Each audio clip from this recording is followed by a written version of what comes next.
Hi, my name is Bobby McGee from Bobby McGee Endurance Sports and BobbyMcGee.com. We're going to work on some more structural strengthening for distance running, for effective running sports. One of the things that really gets worked hard, and we always want to stretch it, and stretching is not a good idea, is what we call our external rotators. They are the muscles that cause our legs to open up. So in other words, the muscles that I'm using now are little glute muscles back here, not the main glute muscle, but the glute medius and the glute minimus. They're called the external rotators. And those muscles are very, very important in running. When our foot hits the ground, something has to stop our hip from moving out sideways like that. And these muscles that do that are these external rotation muscles primarily. All right? Similarly, when we toe off at the back, as we're transitioning and we toe off, if those muscles are weak, then this happens. We drop down on the opposite side, all right? And so you'll often see race photographs of yourself running when you're transitioning, and this knee and this hip is dropped down, your back is arched a little bit, and this hip has come out the side. You see this kind of look when you're running, this collapsed kind of look.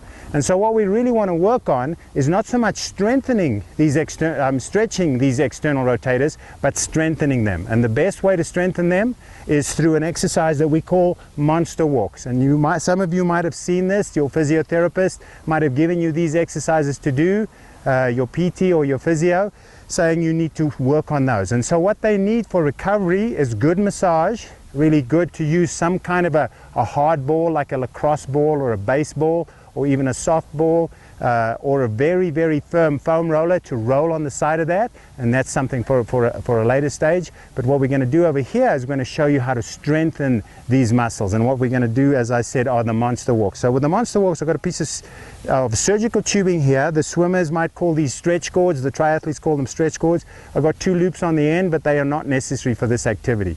And you could also use a TheraBand, which your PT might give you, anything that's nice and elastic and provides some firm resistance. So all I'm going to do is I'm going to put my knees all the way together, and I'm going to tie them together above the kneecaps. All right, I'm going to come to the front here, so I'm going to just use 2 this time. All right, if you're a very strong individual, you might want to use 3. And if you're just a beginner and you're starting out, or you're a little smaller individual, all right, you might only want to use 1. All right, so the first thing I'm going to do, there's various stages to this exercise, is the basic monster walk. So I'm going to get out into this position here, and you'll notice from the side I'm nicely seated. I've got my back arched and I'm not slouched in the front. All right, and also very important from the side, my knees are behind my big toes. All right, and I'm sitting down and my shoulders are back. I haven't got my shoulders forward like this, and I haven't got my knees forward like that. So I'm sitting nicely back in that position there. And most importantly, I'm pulling my knees out so that they are stacked on top of my toes. My toes are slightly open. All right, so I'm not in this position here, but I'm not shut either. So my toes are basically in alignment with my knees. All right, and so what I'm going to try and do in this exercise is keep this as the minimum width that I'm going to be moving at. All right, so if I want to work primarily on this external rotator, so what I want to do there is go this way. So the first step is open and then return that back. And I just keep going, and notice I'm putting my forefoot down or my whole foot down at the same time. That's okay as well. Moving this way, and if I want to focus more intently on the left side, then I'm working this way. All right, and that's how I strengthen those. So already I'm feeling quite an ache here, and I'm working really hard on these external rotators. Now, as you get more advanced in this, you want to make this exercise more dynamic. And the way to do that more dynamically is to add a little extra loading in terms of how you take your steps. But also what's important is your legs are not only in this plane when you run, all right? So they're sometimes crossing each other, sometimes they're in this position, sometimes they're in this position. So we want to do this exercise in a multi-planar fashion as well.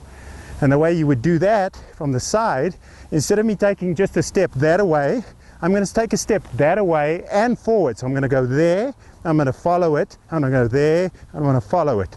Forward, forward, back, back. Forward, forward, back, back, while I'm still advancing. All right.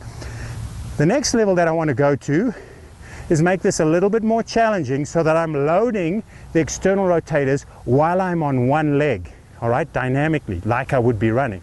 And how I would do that, I was getting to this position here, and instead of doing it with walking, I would do it with running. So I would basically go from that foot to that foot in a dynamic fashion. So I would go like this.